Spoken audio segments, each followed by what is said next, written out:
All right, let's jump into one of the most amazing comeback stories you'll find in your kitchen. We're talking about hydrogenation.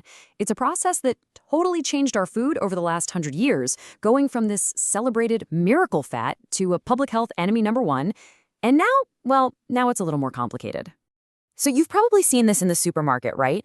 It's a question that trips a lot of us up. How can something have hydrogenated oil in the ingredients, but then the label says 0 grams of trans fat? It feels like it shouldn't be possible. Well, by the end of this, you are going to know exactly what's going on. The answer, it turns out, is a really incredible scientific pivot. So to really get what's happening now, we have to travel back in time, back to the start of the 20th century, when a brand new invention promised to solve a huge problem for everyone, from families to big food companies. This was the beginning, the dawn of the miracle fat. I mean, look at this journey. It's over 100 years long. It all kicks off with the German chemist Wilhelm Norman back in 1902. He's the guy who cracked the code on how to turn liquid oils into solid fats. And boom, it becomes a massive commercial hit. This leads to the golden age of margarine, shortening, you name it. But notice that last part of the timeline, the 21st century. That's where we see a huge pivot. And that's where our story gets really, really interesting. So what was the big problem Norman was trying to fix? Well, it was simple economics, really. At the turn of the century, everybody wanted solid fats like butter and lard, but they were super expensive and hard to come by. The food industry desperately needed something cheaper, something that would last on the shelf. And the answer was this game-changing process called partial hydrogenation. It could take cheap, easy-to-get liquid vegetable oil and give it the exact same texture and shelf life as animal fat. Genius! For decades, this whole thing seemed like the perfect solution. But as science got better and we learned more about nutrition and heart health, scientists discovered a hidden danger, a really dangerous stowaway that was being created during the process. And this is the part of the story where our miracle fat starts to look a lot more like a monster. You know, the most important word on this slide is unintentional. The goal was never, ever to create trans fats. The whole point of partial hydrogenation was just to make liquid oil creamy and solid. Trans fats were simply a chemical accident, a byproduct of a reaction that they stopped halfway through. They'd literally bubble hydrogen gas through hot vegetable oil, using a metal like nickel to kickstart the reaction, and that changed the oil's whole molecular structure. And this is a brilliant way to picture why that byproduct worked so well, and why it was so dangerous. See, natural unsaturated fats have what's called a cis shape. It gives them this little kink, kind of like a bent elbow. They can't stack up neatly, which is why they stay liquid. But that partial hydrogenation process, it flips some of those bonds into a trans shape, straightening them right out. And these straight molecules can pack together super tightly, making a solid fat. It's all about the shape. The big problem is our bodies have no idea what to do with these artificially straightened out fats. I mean, decades of research have shown this undeniable link between industrial trans fats and a huge risk of heart disease. They just mess everything up. How our bodies handle cholesterol, how we process essential fats, and all for absolutely zero nutritional benefit. They are, quite literally, a wrench in our metabolic engine.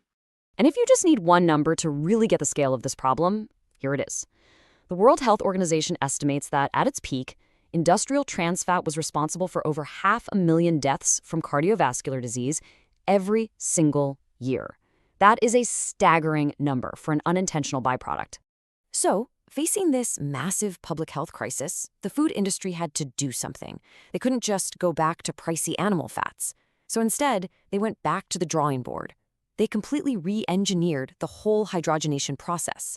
And this, my friends, is that great scientific pivot that solves the mystery from the very beginning. So, how did they fix it? Well, it's a clever two-step process. First, check out step 1, full hydrogenation. Instead of stopping the reaction halfway, now they let it run all the way to the end. This saturates every single possible bond, leaving literally no room for those nasty trans fats to form. But it creates a fat that's as hard as a brick. So that brings us to step 2, intraesterification. This is where they take that super hard fat, blend it with regular liquid oil, and then they use enzymes to kind of shuffle the molecules around until they get that perfect creamy texture we're looking for, all without a trans fat in sight. This chart just makes it so clear. The difference between the old way and the new way is night and day. Just look at the trans fat content.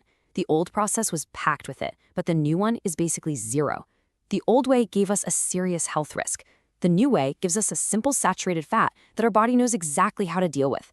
Science completely flipped the script. Okay, so now that we're armed with all this new science, let's go back to the supermarket and figure out what this all means when you're actually shopping. How do we spot the good, the bad, and the hidden?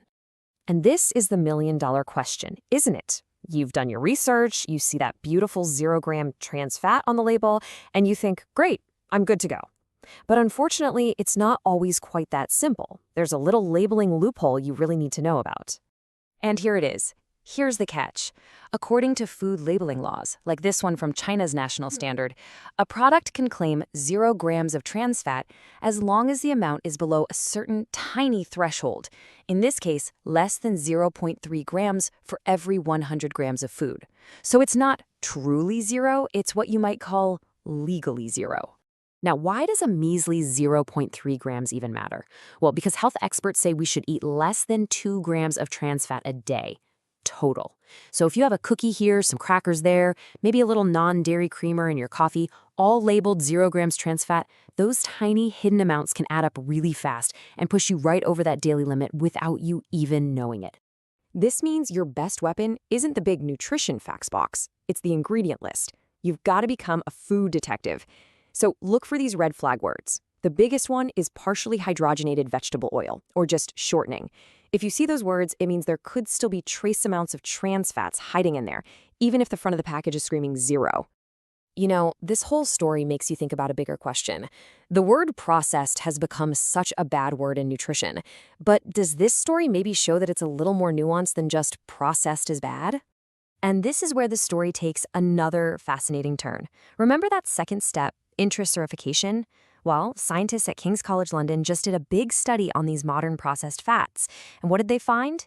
They found that when you eat them in normal amounts, they are unlikely to have harmful effects on your heart health. I love this quote from Professor Sarah Berry, who worked on the study. It just nails it. We tend to demonize anything that's processed, but this research shows that not all processing is bad for us. Food processing is just a tool. It's the science and the goal behind that tool that really matters.